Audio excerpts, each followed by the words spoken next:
Watch this video right here. It appears as though Marin puts something there in his mouth just seconds after the guilty verdict is read.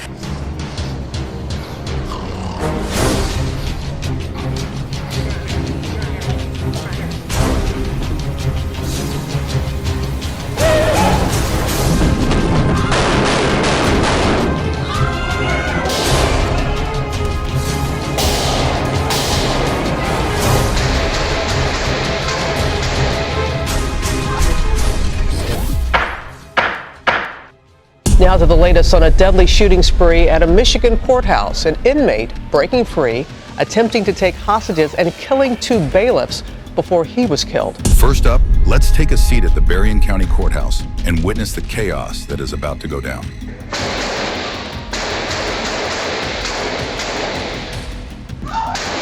On a fateful Monday in July 2016, Larry Darnell Gordon was being escorted from his holding cell to a hearing at the Berrien County Courthouse in St. Joseph. He was in court to have a misdemeanor domestic violence charge dismissed in place of the 17 felony counts. Gordon, a 44-year-old man from Coloma, Michigan, was no stranger to the law. His extensive criminal record spanned a quarter of a century, including 2 federal convictions for possession of pipe bombs and a 2013 conviction for larceny. But it was his most recent charges that were even more horrifying. Gordon was facing life in prison on 17 felony counts, including first-degree criminal sexual conduct, kidnapping, production of child sexually abusive material, possession with intent to deliver methamphetamine, unlawful imprisonment, assault by strangulation, and assault with a dangerous weapon. These charges stem from the kidnapping, drugging, and raping of a 17-year-old girl.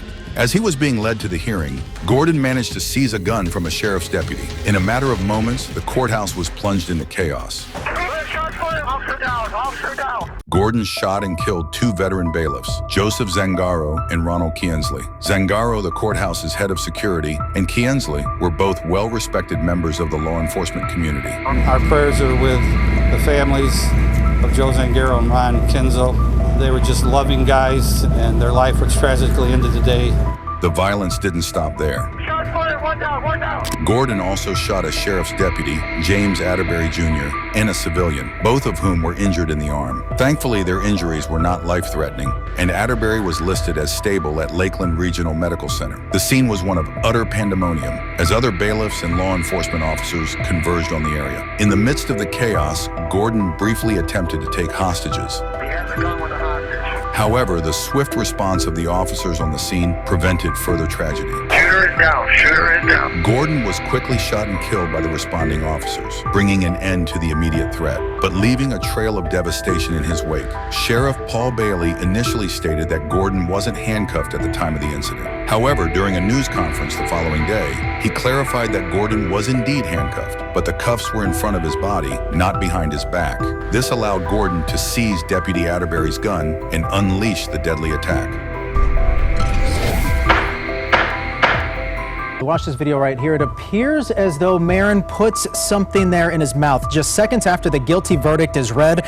And after a closer look at this video, it seems as though he actually did this twice in about a 5-minute span. This is Michael Marin. His story is one of dramatic highs and devastating lows. A Yale-educated lawyer and successful financier, Marin was known for his adventurous spirit. He had scaled Mount Everest, piloted a Cessna 310, and even served as a Mormon missionary. But behind this facade of success, Marin harbored a dark secret that would lead to his shocking demise in court. On July 5th, 2009, Marin's life took a drastic turn. Unable to keep up with the mortgage payments on his $2.3 million mansion in the luxurious Biltmore Estates neighborhood of Phoenix, Arizona, Marin devised a desperate plan. He decided to set fire to a 6,600 square foot home in an attempt to escape his financial woes. Clad in scuba gear and breathing through an oxygen tank, Marin made a dramatic escape from the second floor of his burning mansion. This bizarre act immediately raised suspicions among fire officials. Investigators discovered that the fire had been set at 4 different points using an accelerant. 28 phone books were found near packing boxes used as kindling for the fire. The scuba gear, ready for use, was found next to a portable ladder in Marin's master bedroom closet. Adding to the suspicion,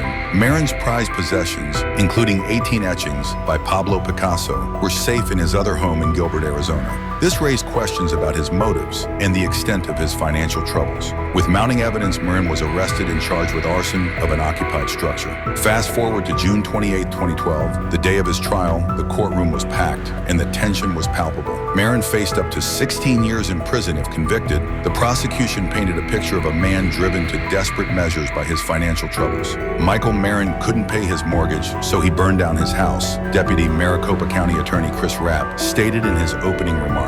As the trial progressed, the evidence against Marin continued to mount. The prosecution argued that Marin's dramatic escape was a calculated move to divert suspicion. Marin's defense team tried to counter these claims, but the evidence was overwhelming. The jury deliberated and finally reached a verdict. As the jury foreman read the verdict, "We, the jury, duly impaneled and sworn in the above entitled action, upon our oaths, do find the defendant, Michael James Marin, guilty of arson of an occupied structure.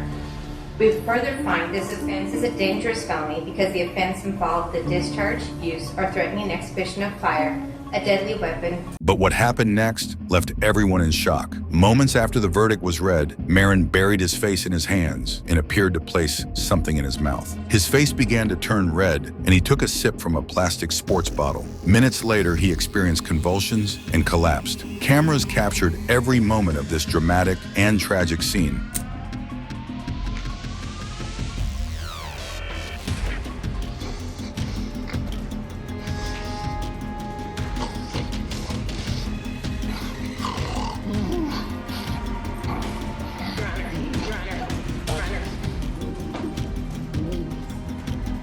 Marin was rushed to the hospital, where he was pronounced dead. The Maricopa County Sheriff's Office launched an investigation into his sudden death. They discovered a canister labeled cyanide in Marin's car. Toxicology results were awaited to confirm if cyanide was the cause of death.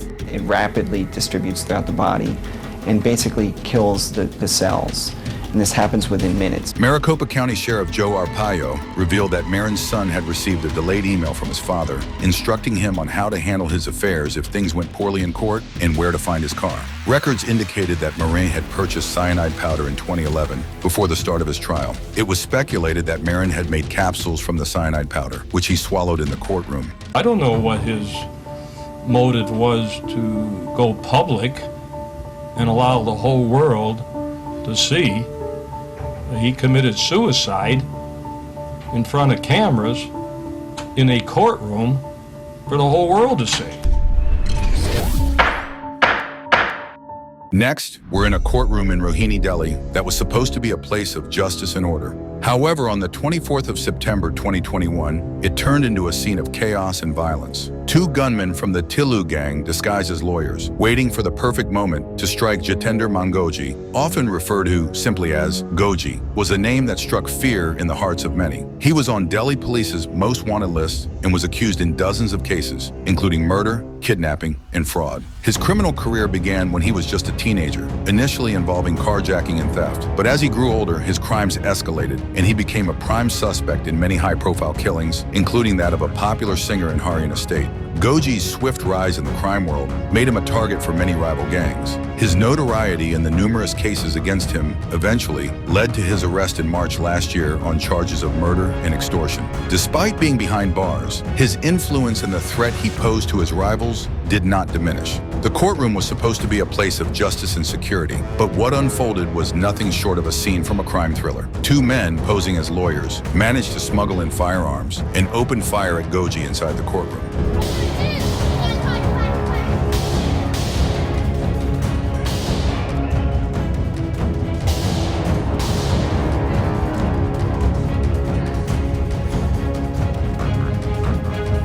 The sound of gunshots echoed through the halls, sending everyone into a state of panic.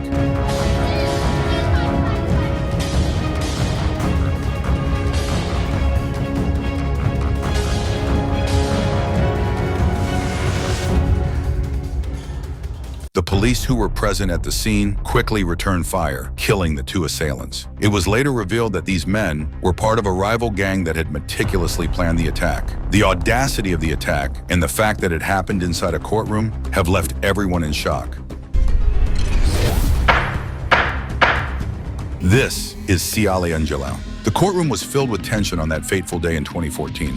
Siale Angelou, a 25-year-old member of the Tongan Crip gang, was on trial for gang-related racketeering. This trial was the final chapter in a long legal saga that began with a 2010 indictment accusing 17 Tongan Crip members of assault conspiracy, robbery, and weapons offenses. Angelou was the last defendant to stand trial, with previous defendants receiving sentences ranging from 10 to 30 years in prison. As the trial progressed, the atmosphere grew increasingly charged. Angelou sat beside his attorney, listening intently to the testimony of a witness. This witness, shackled and vulnerable, was recounting events that could determine Angelou's fate. The courtroom was silent, the air thick with anticipation. Then, in a sudden and shocking turn of events, Angelou rose from his seat with a calm demeanor that belied his intentions. He grabbed his lawyer's pen. Before anyone could react, he sprinted toward the witness stand. A voice cried out, "Whoa, whoa, whoa!" But it was too late. Angelou leaped with his right arm cocked overhead, pen in hand, aiming to strike the witness. The witness, sensing the imminent danger, managed to back out of the way just in time. Angelou fell feet first over the front of the witness stand, his attack thwarted, but his intentions clear. In those critical moments, an unidentified U.S. Marshal sprang into action.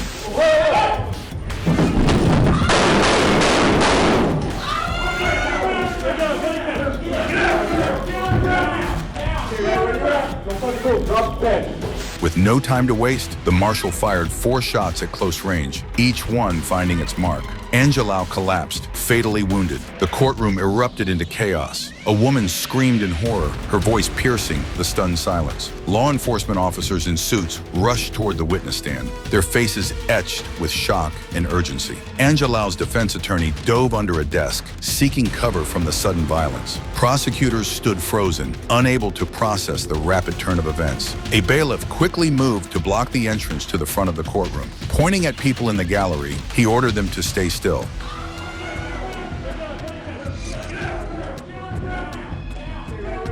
His right hand on his holstered weapon. "Get on the ground!" someone yelled at Angelou. Drop the kid out of your hand.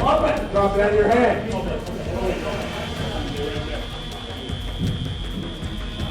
Another officer shouted, standing over the fallen defendant. As U.S. District Judge Tanner Campbell was escorted out of the courtroom, someone dialed 911.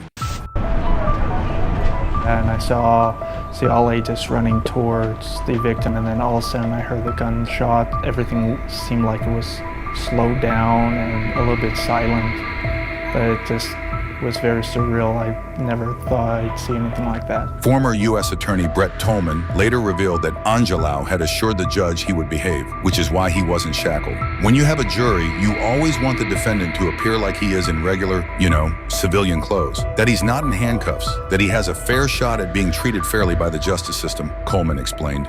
The video released after a media coalition, including CBS affiliate KUTV and the Associated Press, argued it was a public record, sparked intense debate about police use of force. Maybe he had a ballpoint pen, okay? And I agree that can be a weapon of sorts, of course. But you've got maybe 10 officers in there, 10 marshals, all fit, well-trained, armed.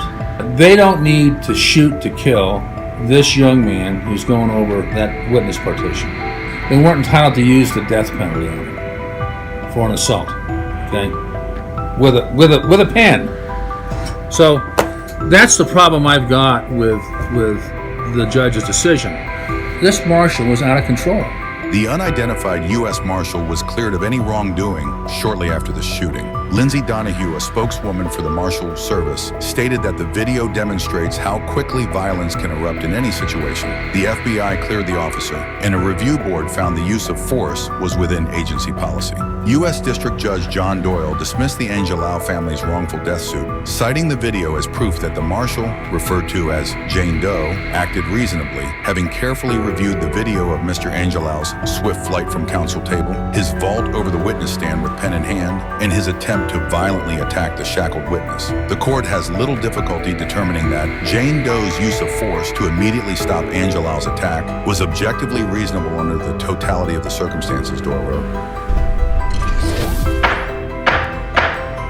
Next, let's go to the District Court of Lübeck in Germany and witness the wrath of a furious mother. The District Court of Lübeck was a scene of high drama and intense emotion on that fateful day in the 1970s. Claus Grabowski, a 44-year-old mechanic with a history of sexual offenses against minors, was on trial for the kidnapping and murder of 7-year-old Anna Bachmeier. The public's outrage was palpable, and the demand for justice was overwhelming. The details of the crime were chilling, and the community was gripped by the proceedings. Grabowski had lured young Anna into his home under the pretense of playing with his cats. Once inside, he drugged her with a sedative before strangling her to death. He then placed her lifeless body in a cardboard box and discarded it in a canal. The discovery of Anna's body had shocked the community, and the trial was seen as a crucial moment for justice. Anna's mother, Marin Bachmeier, attended every session of the trial. Her face a mask of grief and anger, she listened intently as the prosecution laid out the gruesome details of her daughter's final moments. The defense, on the other hand, attempted to paint Grabowski as a troubled man with a history of mental illness, hoping for a more lenient sentence. The courtroom was packed with spectators, journalists, and legal professionals, all eager to see the outcome of this high-profile case. As the trial progressed, the tension in the courtroom grew. The prosecution presented a compelling case, detailing Grabowski's past offenses and the horrific nature of Anna's murder. They argued that Grabowski was a dangerous predator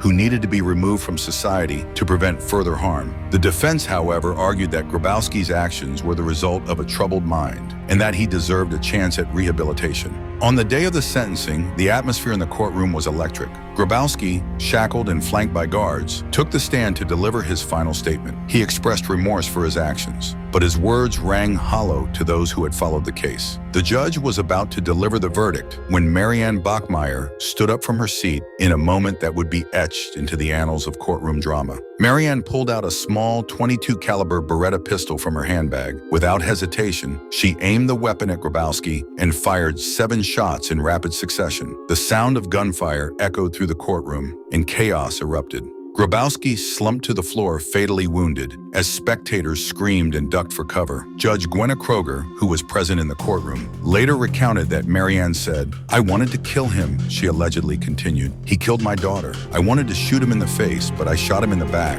I hope he's dead." 2 policemen also claimed to have heard Marianne call Grabowski a pig after she shot him. The courtroom was quickly cleared, and Marianne was apprehended by the police. Her actions sparked a nationwide debate on vigilante justice and the limits of a mother's love. Some failed her as a hero, a mother who took justice into her own hands when the system failed her. Others condemned her actions, arguing that she had undermined the rule of law and set a dangerous precedent. Next, let's go to the San Joaquin County Superior Court, where David Paradiso is about to try his luck with the judge.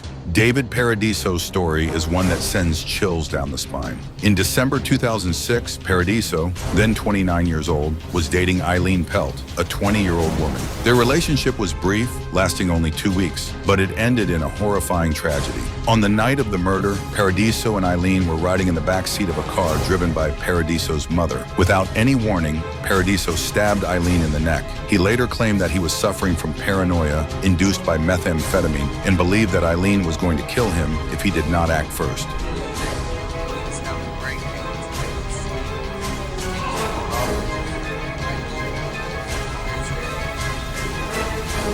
After the brutal stabbing, Paradiso forced his mother to drive to neighboring Amador County, where he dumped Eileen's body near a road. The crime was shocking and gruesome, and it led to Paradiso being charged with murder and kidnapping. The trial was held in Stockton, about 15 miles away from where the slaying occurred in Lodi. The courtroom was filled with tension as the trial progressed, with Paradiso taking the stand to testify about the events of that night. On March 4th, 2009, the courtroom drama reached its peak. Paradiso was on the witness stand being cross-examined. The atmosphere was already charged, but what happened next was beyond anyone's imagination. As the jurors jurors were leaving for a break, Paradiso suddenly stood up, walked behind Superior Court Judge Cinda Fox, and attacked her with an unknown cutting instrument. The courtroom erupted in chaos as Paradiso lunged at the judge. When Paradiso launched his attack on Judge Fox, Lodi Detective Eric Bradley sprang into action without hesitation. I reacted. I didn't know I did, but once the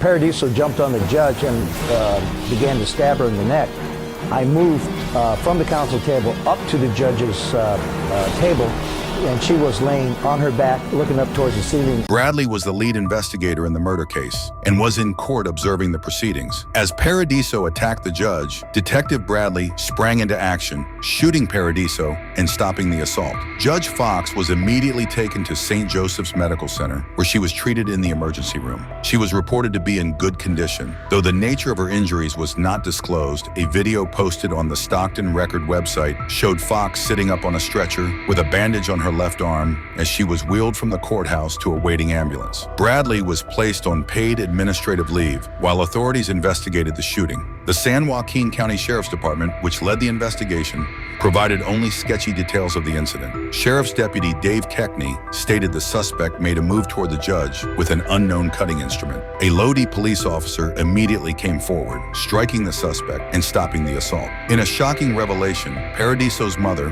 Deborah, claimed that her family had tried to warn jailers about 2 weeks before the incident that her son had a weapon and had been carrying it into the courtroom.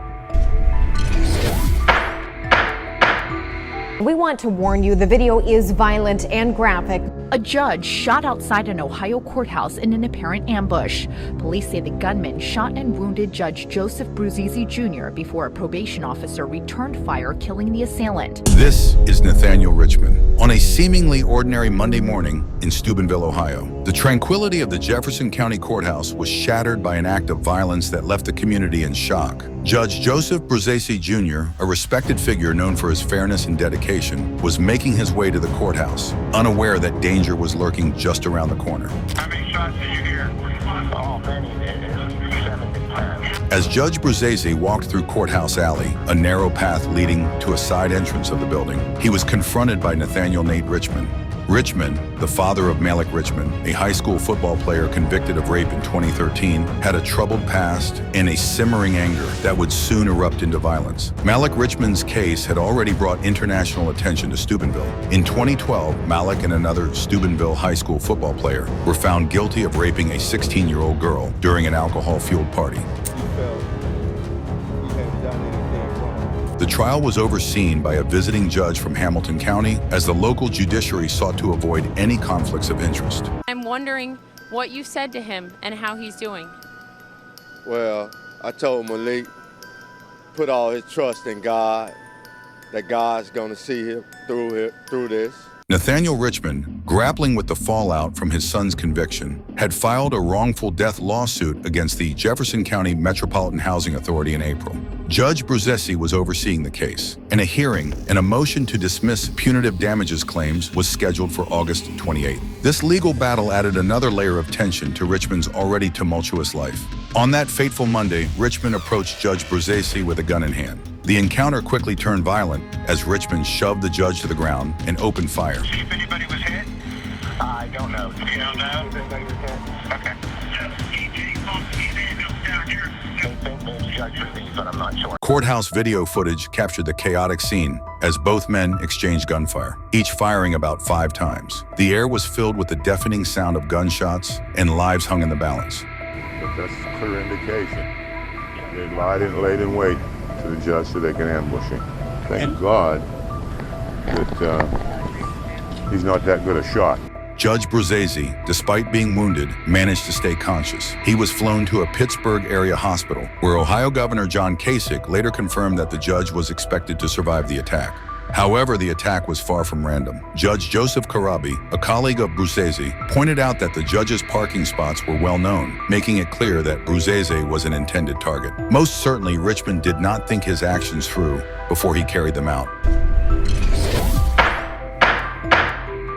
He had already killed 3 people to my knowledge, and he wasn't going to stop.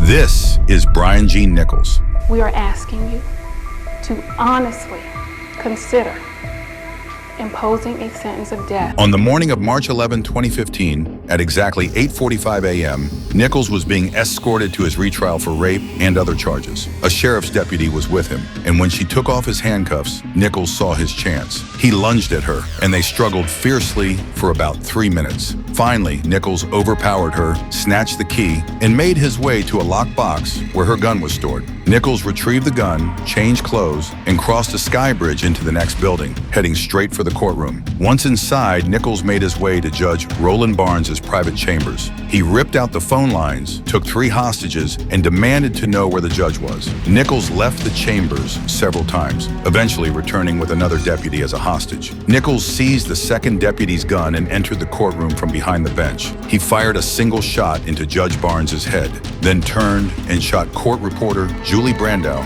killing her. Nichols then made his way down the stairwell, exiting through an emergency door and setting off the alarm. We're just running around and saying, get out of the courthouse, get out of the courthouse. A deadly shooting inside an Atlanta courthouse. A judge, his stenographer, murdered. On Martin Luther King Jr., witnesses reported seeing him fire multiple shots into the abdomen of another sheriff's deputy, Hoyt Teasley. The suspect is at large right now. He is identified as Brian Nichols. At about 2:30 a.m., Ashley Smith returned to her apartment in Duluth, about 20 miles northeast of Atlanta, after running an errand. Nichols forced his way in at gunpoint, binding her hands and feet. I started to scream just at the top of my lungs, and he came up to me, shut up, and just point the gun at me, just shut up, don't scream. If you don't scream, I won't hurt you. So I stopped screaming, and he pushed me in the house and shut the door and locked it. And I just knew that I wasn't gonna make it out of there. I knew I was gonna die. But I immediately said, God, look, he can rape me, he can do whatever he wants to me. Just let me walk out of here alive. As they talked for hours about religion and family, Nichols began to relax and eventually unbound her. Smith then drove Nichols to hide his truck and brought him back to the apartment in her car. Despite having her cell phone with her, she didn't call the police during the trip. Around 6:30 to 7 a.m., construction workers arrived at David Wilhelm's home, found his body, and alerted the police, who issued an alert for the blue Chevrolet pickup truck. Nichols allowed Smith to leave to visit her daughter, even giving her money and saying he would stay at her apartment for a few days. Around 9:50 a.m., Smith called 911. I called 911. Brian Nichols came to my house at 2 o'clock last night. Emails advising that Brian Nichols is in her apartment and she ran out. And within minutes, a SWAT team surrounded the building. By 11:24 a.m., Nichols surrendered, waving a white t-shirt or towel, and was taken into custody. We can confirm that Gwinnett County SWAT team has Brian Nichols in custody. On March 15, 2005, Nichols made his first court appearance after being captured. That he is a conniving, vicious, cold-blooded, remorseless, and extremely dangerous person. That is who he was then. That is who he is now. And that is who he will continue to be until he is put to death. On May 5, 2005, a Fulton County grand jury indicted Nichols on 54 counts, including 4 counts of felony murder. District Attorney Paul Howard announced that the state would seek the death penalty. On May 17, 2005, Nichols pleaded not guilty to all 54 counts. On November 7, 2008, after 12 hours of deliberation, a jury found Nichols guilty on all 54 counts, rejecting the defense attorney's claim that Nichols suffered from mental illness. On December 13, 2008, Superior Court Judge James Bodiford sentenced Nichols to life in prison without parole, the maximum for all counts, a day after the jury deadlocked on a death penalty sentence. I hereby sentence Mr. Nichols to 20 years to serve consecutive to counts 2, 3, 4, 5, 6, 7, 14, 15, 16, 17, 18, 19, 21, 22, 23, 24, 25, 26, 27, and 32. And I'm going to give him the maximum of a life imprisonment. None of this will be served on probation. I'm not planning on giving Mr. Nichols any probation at all. Neither am I planning on giving him a fine.